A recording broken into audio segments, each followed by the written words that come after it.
Rutan.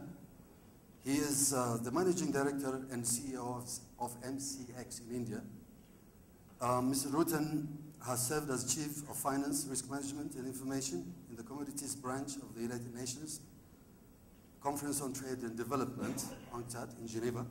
And he has published more than 40 papers, and he has spoken at 100 seminars. He's going to be very articulate, I must say. Between 2000 and 2001, he worked as a senior advisor to the International Task Force on Commodity Price Risk Management of the World Bank. And in January through April of 2002, he consulted the Fund for Commodities. Our second member of the panel is Clive Furness. He's one of the world's leading experts in commodities and derivatives. Clive has traded coffee for at least 14 years. And he's not new to Ethiopia because one of his areas of responsibility was Central and East African purchasing, where he was extremely active in Ethiopia, Rwanda, Burundi, Kenya, visiting those countries on multiple occasions. In 1999, Clive set up the Contango markets. Professor Alexander Saris comes from Athens. I hope we have a new government in Athens. He is a professor at the Department of Economics at the University of Athens. He worked for several years on the Food and Agriculture Organization of the United Nations. He has taught at UCB, University of California at Berkeley. He has authored 15 books, co-authored or authored 15 books and several papers in journals. He is familiar with works at the World Bank and other financial institutions. So Alexander will be our third panelist. Last but not least, our lady from Wall Street. She flew in from New York this morning. Sarah Menker is the Vice President of Morgan Stanley's Global Commodities Group in the Fixed Income Division. I think she primarily deals with oil, right? She has begun a career in commodity risk management, building risk analysis tools, and working on deals across commodity space. It involves oil, gas, power, metals, and everything. No soft commodities. She's moved to the US Natural Gas Trading Group, where she now manages a natural gas options trading portfolio, as well as other responsibilities. So welcome to this session, Pam, and welcome to you all. So we'll start the conversation with commodity exchange. That's what brings us here. We see so much crisis. In New York, you have those guys doing what they're doing demonstrating in the streets of New York. It's Wall Street. And all over the places, like in Athens, same thing is happening. So we're beset with crises. Are exchanges to blame here? Well, evidently working at an exchange, deciding to go and work for an exchange, I believe that exchanges are part of the solution, not part of the problem. If you look at the debate that we have on positive, negative effects on exchanges, a lot of that debate is very confused. And I just want to mention a few points, just 3-4 minutes. You have already done 1 minute. Yeah. So 3 minutes. Point 1, commodity markets exist whether or not there is a commodity exchange. But what happens in those commodity markets is often invisible. A lot of those things become visible, become controllable in commodity exchanges. You may not like what you see, but that's the reality. Commodity markets are not perfect. Commodity exchanges, therefore, cannot be perfect. Point number 2, a commodity exchange to operate well needs a group of actors called speculators. Speculators provide a lot of benefits to exchanges. They provide a lot of benefits to the physical market players, too many to mention here. Now, fact of the matter is that they have their own reasons for trading. And those reasons may not be the same as the reasons that physical market participants have. In other words, markets may behave different from what physical markets participants want them to. Now, you have to take the good with the bad. They provide benefits from time to time. Speculators drive short-term volatility. Happens. You're getting more than enough back in terms of liquidity, in terms of counterparts. So it's worth it. Third point. Speculators, particularly the larger investment funds, may have a different time horizon than many hedgers do. They may have a much longer time horizon. So they may decide, for example, that when a couple of Western countries adopt policies to convert food into biofuels, when they see that due to environmental degradation, land quality is going down, they may decide that food is too cheap. Food is too cheap, there has been underinvestment, so they buy food, brings prices up. Now, at the end of the day, that is not a false message.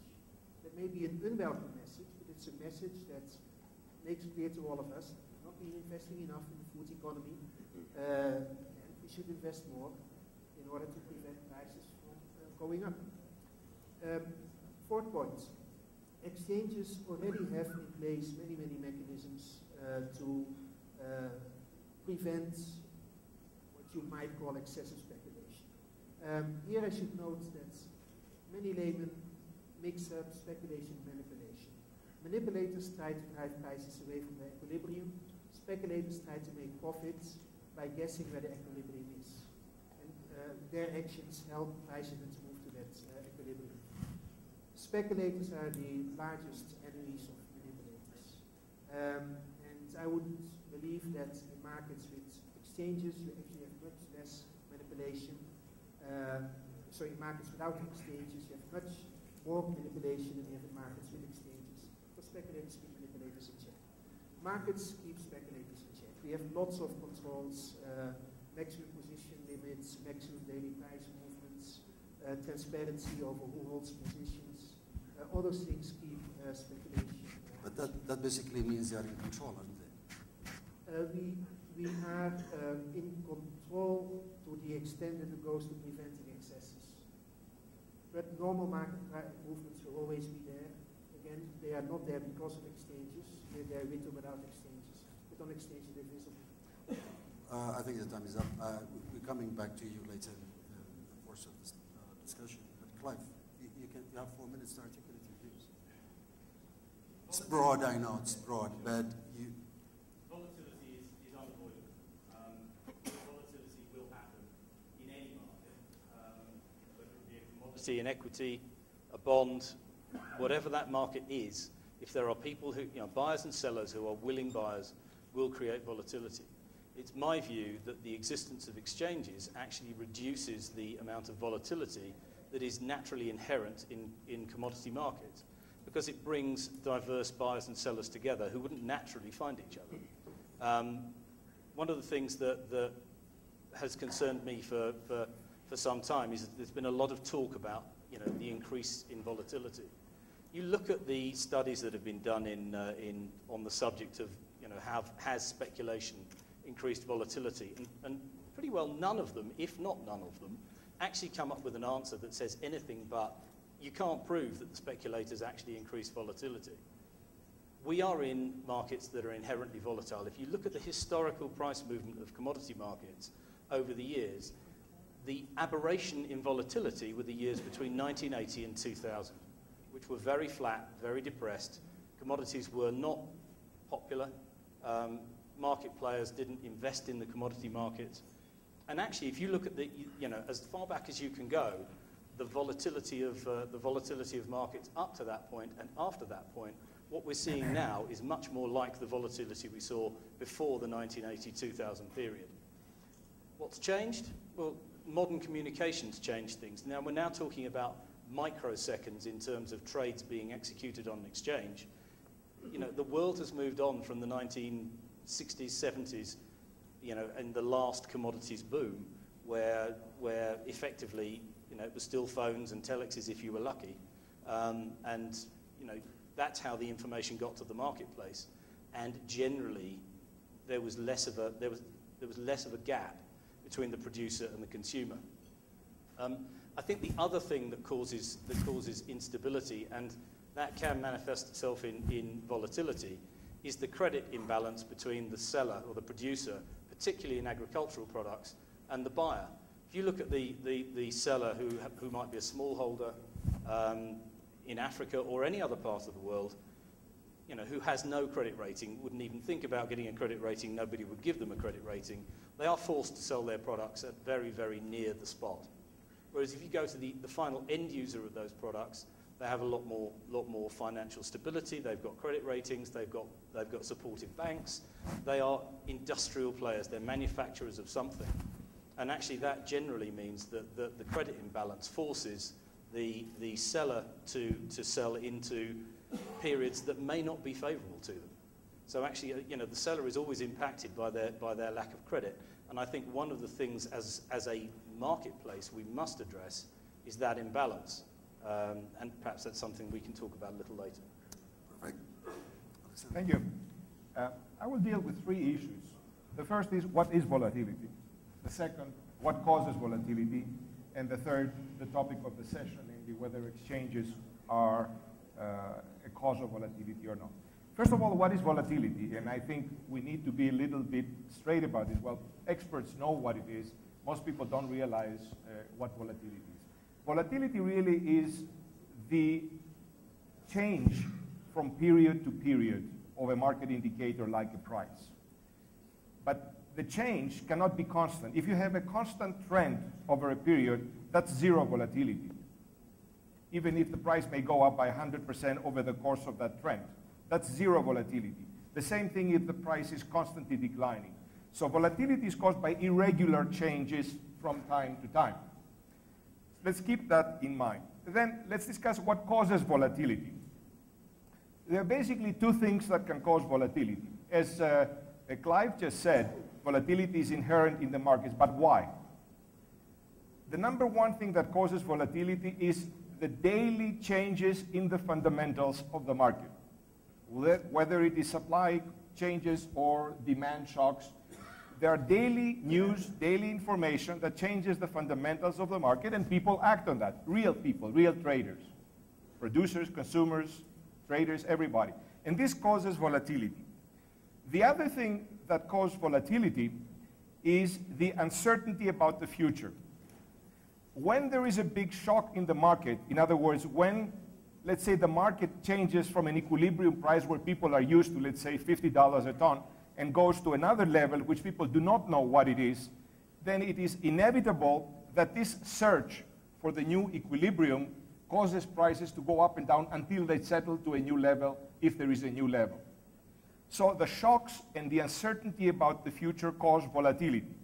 Now you can see that in the recent crisis of the recent commodity boom, the implied volatility, which is the market's estimate of what is the future uncertainty, soared as the news about imminent shortage of supplies came in.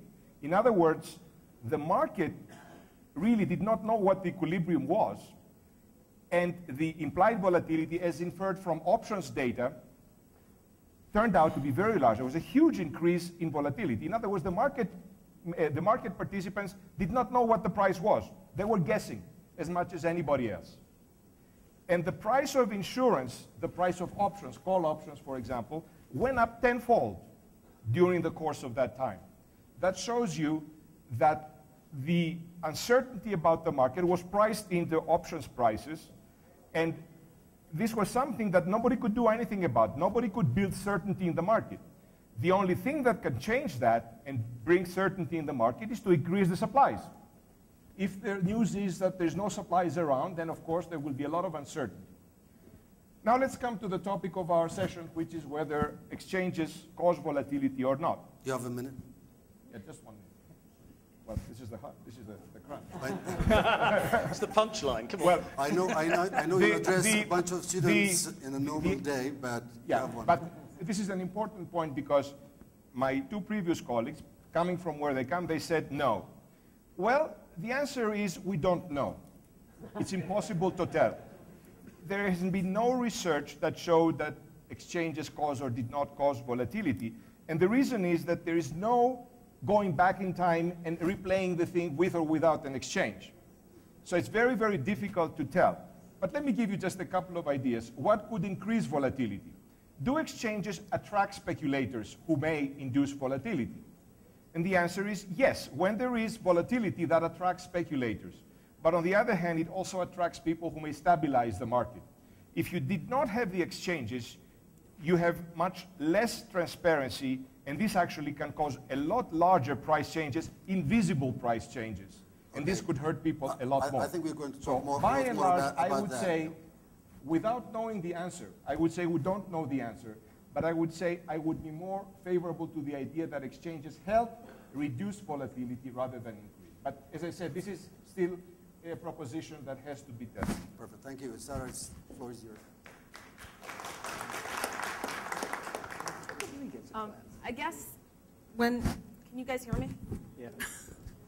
I guess when addressing the question of whether exchanges cause volatility, I think we're asking the wrong question. Exchanges are in place to provide price transparency. And by providing transparency, you hope that it reduces some level of volatility. The reason they're in place is not to, I don't feel, their mandate is not to reduce volatility, is to provide price transparency for all the actors in the market. Now, if you look at what they do serve and how I believe they do reduce volatility, is by helping align everyone's interests.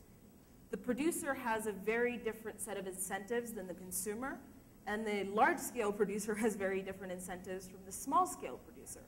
And when you have such misaligned interests and hedging strategies or mandates, you basically have voids in the market that need to be filled by someone. And that's where speculators come in. And I think the role that exchanges play is kind of in facilitating that dialogue amongst all the interested players. And by doing that, I do believe that, exchanges do help reduce volatility. Now, as to why volatility exists or what causes volatility, you touched on a couple of them. But I think one other reason why there is volatility in markets is illiquidity. So if you look at markets and across markets, you tend to see there's greater volatility in markets with fewer players in them. So the more liquid the markets get, the less volatility you see. And we saw that happening when we saw the transition of kind of the energy markets to electronic platforms that led to, going from people naming each other in the markets by saying, who am I selling this cargo to basically, I'm just getting on a screen and transacting within milliseconds. The price volatility in especially the front-dated portion of the market really got reduced. And so I do believe that exchanges play a role in reducing volatility. In my mind, there's really no questions to that. I think it's a question of how they play a role in regulating speculators such that there isn't excessive speculation. But I don't think there has actually been any real evidence that excessive speculation causes upticks in pricing. And on another note, with regards to speculation, I think one thing that we should kind of discuss is really that a lot of times questions around volatility and speculation come about in high price environments, but we never really ask that question when markets absolutely tank. And there's a reason for that. So I think we should kind of bring that into the discussion. I think there's another part to this, which is, fine, speculators as speculators, people who come into the markets to trade for the sake of trading, they have an essential role. I think we'd all agree that. From my experience, some of the biggest speculators in the market are the producers. The number of coffee traders that are coffee producers that I came across in my trading career that didn't hedge, that didn't go anywhere near hedging, didn't use the instruments that were available, and then would cry, cry to me on the phone that oh, it's terrible, and well, the instruments are there. And I think we have to understand that speculation is not just limited to those people who just trade.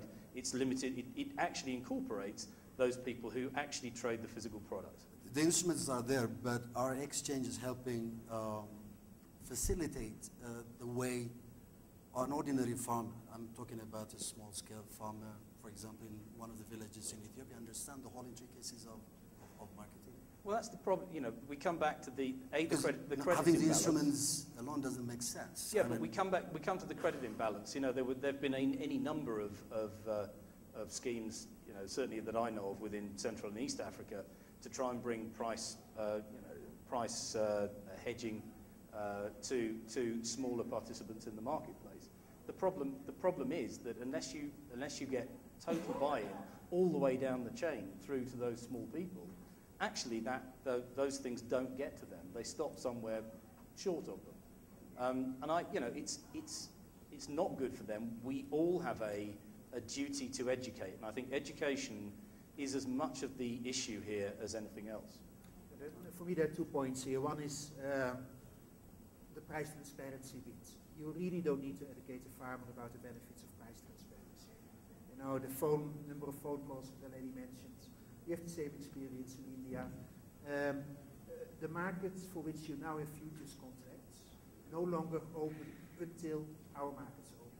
People wait until the futures market open because they know they will have price signals. That requires virtually zero education. Farmers pick that up within seconds.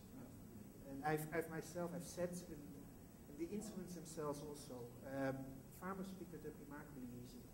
I've sat myself with farmers under a baobab tree in Cameroon, and at the end of the discussion they asked me, okay, we have so much money, where can we buy the options? So the problem is not really in education, the problem is in building that linkage with the market. Because indeed, products move, price differentials move. If the differential between the farm gate price and the exchange price moves too much, nothing the farmer can do with that exchange price. So you need to build that market linkage. Part of that can be done through cooperatives, as happened in some countries, particularly Central America. Part of it in certain industries can be done through processes. Cotton ginneries, for example, can promise minimum prices to their farmers. So you need mechanisms. That is not automatic. And that is where this morning we spoke about the donor community. That's the type of things that the donor community can usefully contribute to. Professor? Yes, I wanted to add a point that the way governments see exchanges. Exchanges, as my colleague said, provide transparency. This is one of the most important aspects of exchanges. And once you have transparency, whenever there is a market shock, the prices will show it. Well, many governments think that it's because the exchanges show the shock, it's the exchange that is at fault, not the market. It's the market that is at fault. And even if you didn't have the exchange, you would have that shock no matter what. So closing the exchange or doing something with the exchange, as some governments try to do, is actually making things worse because you're taking that transparency out of the market. So I think who should come in then? Sorry? Who should come in to kind of help address this issue you just mentioned? I mean, the governments come into the picture and try to... Well, the government usually, of course, needs to know what the markets are. They have a concern for consumers, producers, and all that. Now, the exchanges provide a medium through which you can understand the market. But when bad things happen to the market, the exchanges will show it. But it's not the exchanges that are causing the problem. It's usually the market fundamentals that are causing the problems, and the exchanges are just a reflection of the market. So before you start shutting down, the only way you have to see what's happening in the market, you better understand what's happening in the market first. And that is really the message. It happened in India. And I remember I was in India 1 month after the governments closed, I think it was MCX. And I was told by small farmers, this is terrible, he said, because we used to know what the price is. Now we don't, and the traders take advantage of us. These are small farmers, very small farmers. They use the exchange as an indicator price. So that is something.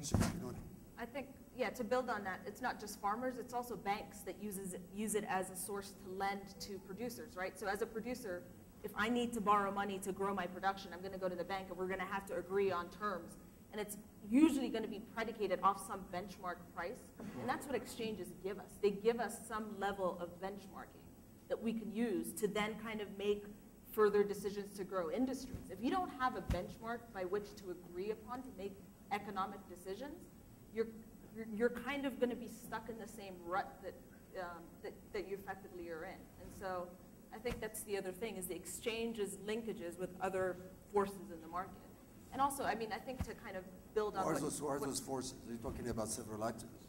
Well, no, what I'm saying is that just in terms of getting access to financing to grow your business, you need to provide the bank with some level of comfort that you know what you're doing, but also that the product that you're producing is worth some benchmark price or within some range of that price. And my lending conditions to you are going to be predicated on kind of what that pricing is. So your value as a company is kind of dependent on the commodities that you produce. If I don't have a way to assess that, how do I lend to you?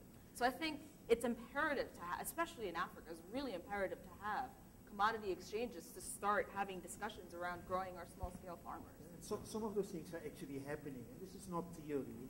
In the US or Australia, it's very normal that banks look at it like that. You don't hedge, they will give you the value of not even half the value of your commodity. You hedge, they go to 80%. But even in countries like China, this is common, where banks work together with brokers so that they can be certain that the farmer will generate enough revenue to pay back the debts. We don't do it in India because the Indian government simply doesn't really understand these markets. So banks, for the time being, are prevented from doing that. It's not being done in Africa yet because it's too new here. So are you talking about some kind of regulatory framework that prohibits? Yeah, regulatory framework is a big obstacle for bringing more of the benefits of exchanges, particularly to farmers. There's an interesting example, actually, that the NICE Life market are just talking about, which I think is worth bringing to people's attention here. It doesn't necessarily involve Ethiopia directly, but it is on their coffee market. For a number of, I mean, as many of you will know, that their coffee market is a delivery contract in European ports. They're now looking at pre-certifying coffee at origin. So actually getting samples from the coffees in Vietnam sent to London to be pre-certified. Now, what does that do? It actually it allows the financing banks a much greater degree of flexibility in the level of finance they will give to the companies they provide that to. Because actually, if it's an exchange deliverable quality, you know what the benchmark price is. I mean, Sarah's right. The benchmark price, the value of that product, is reflected in the picture on that screen every single day. So from a financing perspective, the exchange is actually able to provide a real service. If that wasn't there, the financing rates would be, terrible if available at all for small players. Which in turn, and then we come to the point of volatility. Right. Because that in turn empowers people to decide when to sell. Now, if people with more flexibility in deciding when to sell, basically means that markets are less volatile. Yeah. So it's in that way, definitely exchanges reduce volatility. And I think one more thing to keep in mind when talking about price volatility in the context of commodity markets is that in commodity markets, fundamentals win. You have to deliver a physical product. Yep. And this applies to the futures markets as well. There might be temporary misalignments in futures markets, but fundamentals win because ultimately someone has to take delivery of that grain or cargo or whatever it might be. And so I think in the context of kind of having discussions around volatility, I think what makes commodity markets very unique is that there's a deliverable product. And it's So that basically you're saying that volatility is manageable. Yeah. But it's not only it's manageable, but what I'm also saying is that sometimes we have the incorrect discussion and name something volatility that isn't volatility. It is inherent supply and demand fundamentals. If oil is $150 and everyone is saying it's all speculation, then why are there physical cargoes trading north of $150? So it's just I think when having that discussion, we should just kind of keep in mind that they all roll up into some sort of physical contract that we, as traders that trade futures market, get signals from. So ultimately, the decisions that I make are predicated on very supply and demand driven decisions. Yeah, this is correct. And also, it turns out that the very few studies that have been done show that if there is any kind of excess volatility, whatever that may be, it happens over very short periods. Yep. And it doesn't last very long, exactly for the reasons that Sarah mentioned. So, if the physical traders think that the market does not represent the fundamentals, they will basically not use it. And that happens over brief periods of time. It happened in the previous boom over some brief periods of time. But that doesn't happen over a long period of time because the markets cannot be constantly out of alignment because somebody has to deliver, as Sarah said.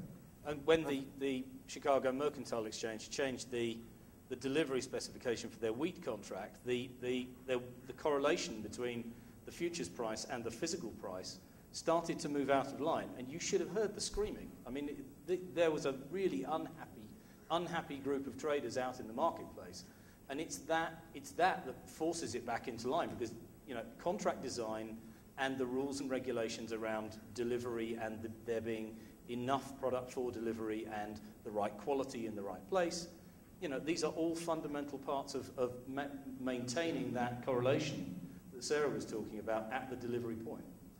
I'll open the floor for questions from the audience. Please feel free to ask. We have a distinguished panel here. So.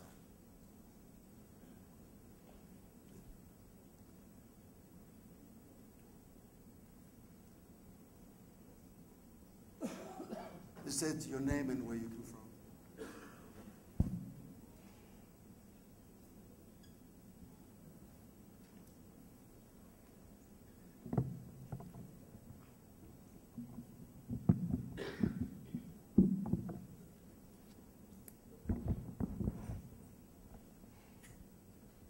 Volatility, great.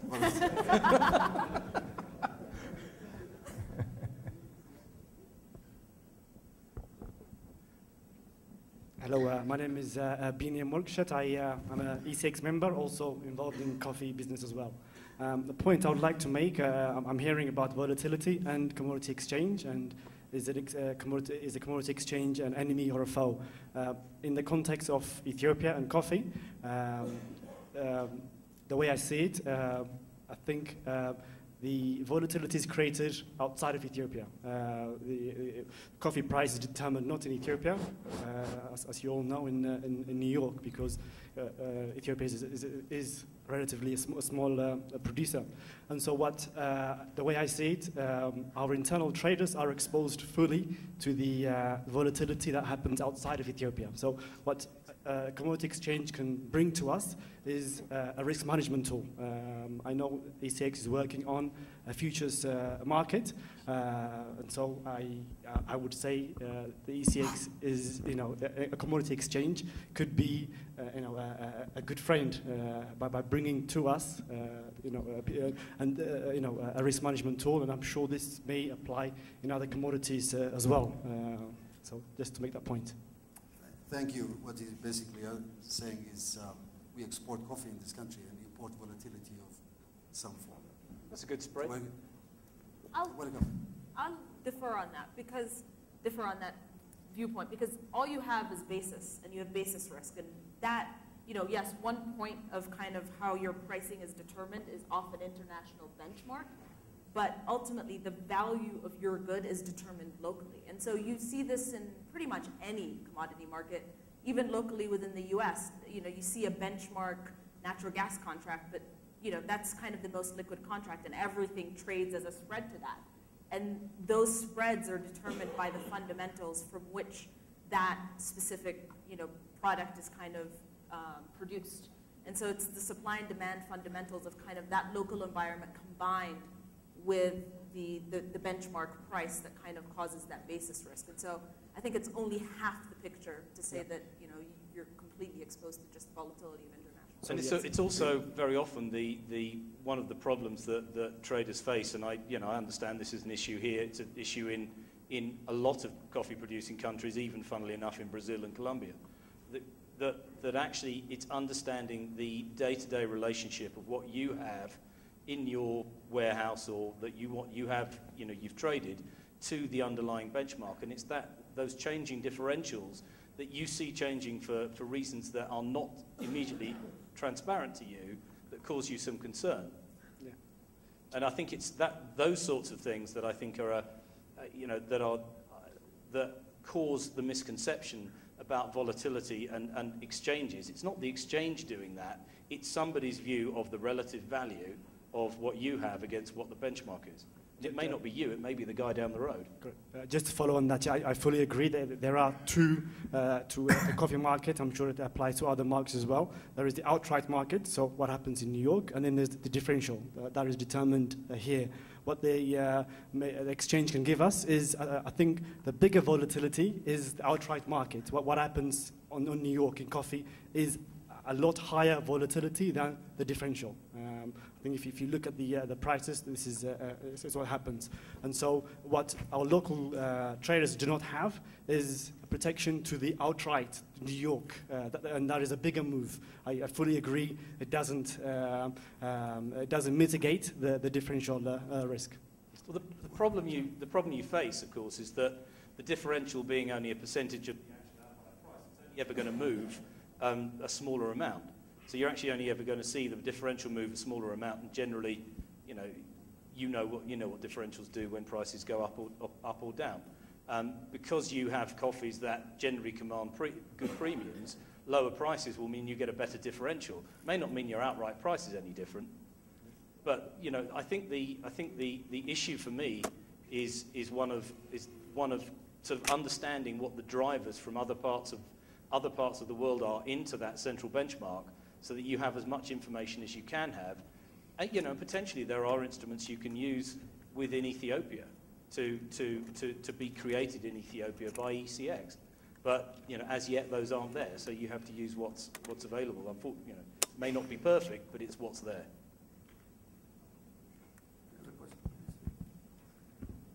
Yes, hi. Excellent panel, if I may say so. And thank you to Ben, our ECX member, for calling ECX a friend on this question. However, I'm going to play the devil's advocate for a minute and refer us to the G20 communique that came out a few days ago that refers to the need for not only greater regulation, but specifically states in the communique that regarding price volatility, the need to exercise more control over position limits. So I want us to focus a little bit on what is the public sentiment out there, because if I were to leave this room today and from the people in this room, I might conclude that from our perspective here, there really is no problem. And yet the world leaders gathered and just made a very important statement that in fact there is a problem and that position limits on exchanges needs to be further regulated because that is considered now a cause of volatility. So I'd like us to come back to, first of all, the premise of all of this discussion, which is, has volatility increased globally? And if so, why? And secondly, if exchanges aren't the problem, then how do we in the exchange environment address public sentiment that feels so strongly that it is the case that exchanges and speculative sentiments and excessive position taking on exchanges has in fact led to the increased extent of volatility. So let's try to throw this back to you without recreating your entire discussion so that we come away with a sense that even if this panel may not consider it a problem, the world out there is actually considering it a problem. Okay. First shot. Yes, volatility has increased across the boards. The main reason for that is that virtually all commodity sectors have seen underinvestment in the 70s and 80s. While at the same time, in the second half of the 90s, you had rapid growth in Asia. So you had a complete mismatch from the, basically, I would say a slowing down of the trend of investing, whether it was energy or minerals or agriculture. Look at the World Bank. World Bank cuts its agricultural budget, I think, something like 90% in the 80s. It was no longer sexy to do anything about commodities. At the same time, commodity demands, the growth in countries like China and India is very commodity intensive. That has to come from somewhere. So basically, those two factors, supply constraints and then unexpected demand acceleration, basically means that we have much lower stocks. Lower stocks, higher volatility. Now, that is an issue. Can can you do something about that with position limits? No, you can't. What you have to do is more research, put more money in the fundamental economy. However, politicians are supposed to do something in the short run. This is something. Huh? But there are some visible signs that require some kind of intervention. The intervention is that they should start financing again the research, agricultural research laboratories. Yeah. That is what is needed. The problem really is in the fundamentals. Let's look at that statement. The statement was made by, I don't know what percentage of them are the people that took decisive action on the euro. Not. These people just haven't done anything. I'm sorry, but I have absolutely no faith in them or what they say. And but you need them as partners, don't you? Sorry? You need them as partners. Why? Because they are actors who define the game. So if I don't like what they do if I don't like what they tell me to do can you do without them? You can't. Can you do without them? It's a difficult question. I'd love to, it's not difficult. It's very simple. It's straightforward. Yes.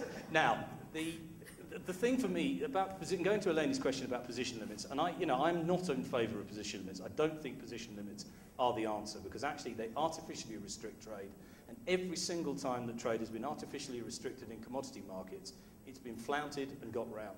You look at the way that coffee was tried to be artificially restricted by price bans, cocoa, sugar, any number of commodities. This has failed miserably.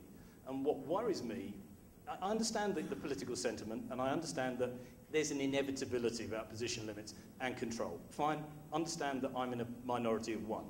But I think if you take this to its extreme, the money that wants to invest in those products still exists.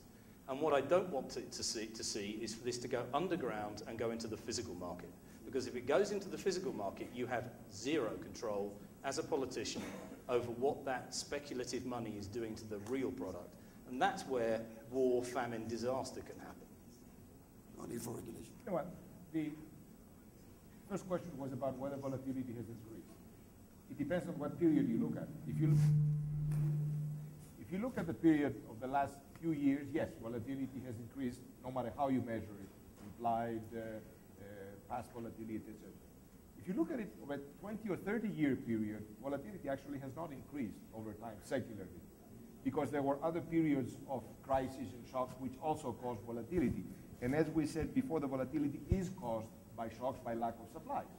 If you don't have stocks, you're going to have volatility no matter what you do. You can try to control anything you want, you can throw all the money on the wall, but you're going to have volatility because the supplies just are not there and the markets are worried. And with a little bit of news, they react very violently. This is the truth of the matter, no matter what market you have. So the effort of politicians should not be to control exchanges or close exchanges or control futures markets or anything. It should be to enhance production so as to have stocks and to make sure the supplies are there, so as not to cause surprises or big shocks in the market. Shocks in the market can be caused not only by weather. Argentina caused a huge shock, for instance, by restricting exports. It turned out that implied a big shock in the market and tremendous rise in volatility. Just one country, one policy. India announced it may restrict rice imports. Just the possibility of that led the markets to go haywire. Because markets react very fast. And this is the truth of the matter. And now we have global markets. Any piece of news about something happening in the rest of the world will filter through. So politicians should be very careful with announcements, with what they do. And as I said, the biggest thing is to enhance supplies. You have anything to say, Sarah? Yeah. Well, so as to the question as whether volatility has increased, it has. But why it's increased, I kind of agree with everyone that it is supply and demand fundamentals. If we look at the agricultural markets as a whole, in general, if you kind of look at the most important crops that we have, somewhere between 60 and 80% of those crops are produced by 3 countries each. And you choose your crop. We kind of leave supply in the hands of very, very few players. And by doing that, we basically ensure that we kind of expose ourselves to volatility. And in this case, we kind of have a world where yields aren't increasing, and we're not putting money into real growth around yields and optimizing yields in other parts of the world that are producing these grains and crops. And so I think there is enhanced volatility, but I do think that it is supply and demand fundamentals. And to kind of give the case for where prices go down, it's the US natural gas markets, right? There was a glut of supply that was discovered in 2006. By mid-2008, we realized not only did we have a lot of it, and a lot more than we thought we had, we could also drill it very cheaply. Markets went from $13 to $4 an MMBTU in the span of 2 months. And it's been there since. You can't really do anything to it. It's become a boring market to trade. But it effectively, supply kind of fixed that problem. Now the US has another problem, which it can't figure out how to get it out of the country because it has too much of it. But I think supply and demand fundamentals win. So there is increased volatility. It's just fundamentals. Okay, and as to limits, I do think limits are necessary. It's how limits are imposed and the discussion around limits that's important. Because as long as limits are informed and limits are placed in such a way that limits on spot markets versus futures market versus options markets are different, and they take into account the economic incentives of all the players in those markets, then they make sense. If they're blindly put in place, they don't. They will actually destroy markets. So it's really a conversation around intelligent discussion around limits rather than do limits need to exist or not. Of course, we need to exist within parameters in this world. We just need to kind of set them properly. We have a question. Yeah, just a short follow-up on Eleni's question or comment with regard to the increase of volatility and the need to control the commodity trading. The latest UNCTAD report, if I remember correctly, latest UNCTAD report on commodities confirmed that volatility has increased. They are saying two things. Volatility has increased, one. Two, volatility has increased, however, on a higher level, not on the downward level. Whatever that means, maybe Professor Harris will be able to explain that. But the point I wanted to make with regard also to the UNCTAD report is saying that one reason for commodity price volatility is because of what they call financialization of commodity trading. And the conclusion they reach is just like that which the G20 reached, that to address that, you need further regulatory measures against speculation. So I just wanted to get your comment, especially Professor Harris, on this matter, because I think the point that Eleni raised is very important. I wanted to have a clear sort of perception. Yeah, are we differing from that position, or we are confirming what UNCTAD and G20 have been saying on the question of price volatility? Thank you. Thank you, because I was going to make a comment that related to what Sarah said, but also relates to yours. Sarah made a very important point. She said, when the markets are glutted or flat, there's no speculation. There's no interest in speculation. If there's no speculation, there will be very little volatility. So here is the answer to your question. Does volatility cause speculation, or does speculation cause volatility? And most experts will tell you that it is volatility that is attracting speculators, not the other way around. In other words, if I have $1 million and I want to play, I'm not going to go in a dead market. I'll go in a market that has variation and have a chance to make money. And by going into that market, I may be doing a little bit, adding a bit more to that volatility. So if the volatility attracts speculators, the solution is not to kill speculators or kill the finances. Money will flow wherever they can make money. The solution is to have adequate supplies. It's like in the gas market, if you have plenty of supplies in any other commodity, you will have a little bit of variation, but not this kind of volatility we have experienced recently. And the markets, the agricultural markets, still experience volatility because things have not settled yet. But if you look at the stock levels, they are nowhere near the levels that used to be earlier. It'll take a couple of years, and without bad weather, for those stocks to be replenished. Once they get replenished, the markets will get to be dull. Then nobody will talk about them. Let me give you an anecdote, because I remember I did my PhD thesis on wheat markets many years ago. I don't want to say how many.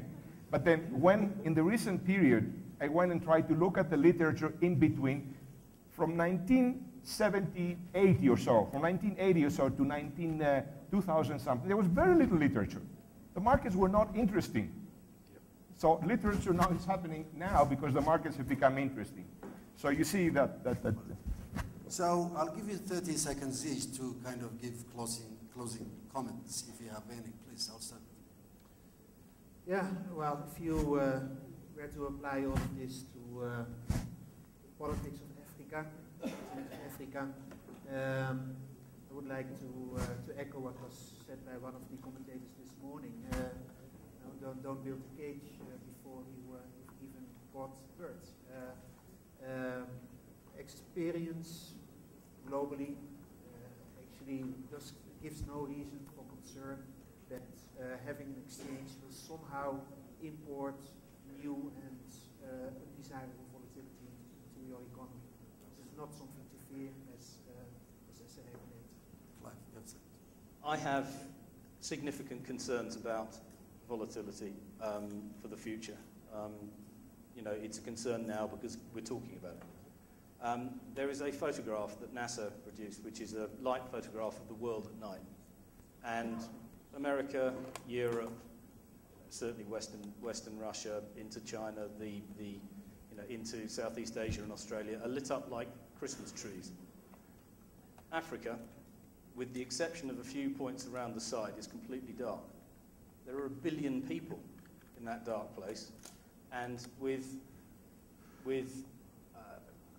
greater access to power, greater access to disposable income, which is beginning to happen. What will happen is that the desire to consume will start to increase within Africa. If the desire to consume starts to increase within Africa, China particularly, who have invested huge amounts of money in sourcing from Africa, will start to find that their sources are not available. The Chinese have to have their sources available because they'd have social and civil unrest if they didn't. They then, if Africa won't provide it, they will have to pay up. That will cause more volatility than we can possibly imagine, and that's what frightens me. Interesting. Yeah, frankly, I'm not frightened about volatility. I think it's fair to say that in the future we may have more volatility because the fundamentals have changed and supply-demand is towards a situation with less stocks that we were used to before. But let me go just to only one point, whether exchanges are helping the situation or not. Exchanges, in my view, are not causing the volatility, but they are a natural outcome of market development. You know, you don't have exchanges in very undeveloped markets. Even if you try to have them, there will be failures. You need to have volume, you need to have infrastructure. So as markets develop, I think there will be natural growth of exchanges. And that's why in Africa you don't have too many exchanges yet. The market conditions are just not there, and you see only few exchanges and only few markets that have some volume, some development to justify their existence. Okay, Sarah, final comments? Okay. I guess I'll just talk about volatility in the context of kind of how we're exposed as a continent and where that exposure comes from, which is on the supply side and the lack of supply. I guess our focus on top of building exchanges should really be around figuring out how we optimize supply and how we really grow it in the context of a continent that has, 90% of its production coming from small-scale farmers. Your commercial farming has yet to really be introduced. And how do you empower small-scale farmers, but also encourage the development of commercial farming? Because trust me, we need both. I'm kind of with Clive in kind of having the discussion around, when Africa kind of lights up, we'll need a lot more food. Well, thank you very much for your insights. You raised quite important points. So I hope the audience had gotten quite a clue into what we are discussing here from your perspectives, from your side. So thank you very much for your time. I hope you've enjoyed the conversation.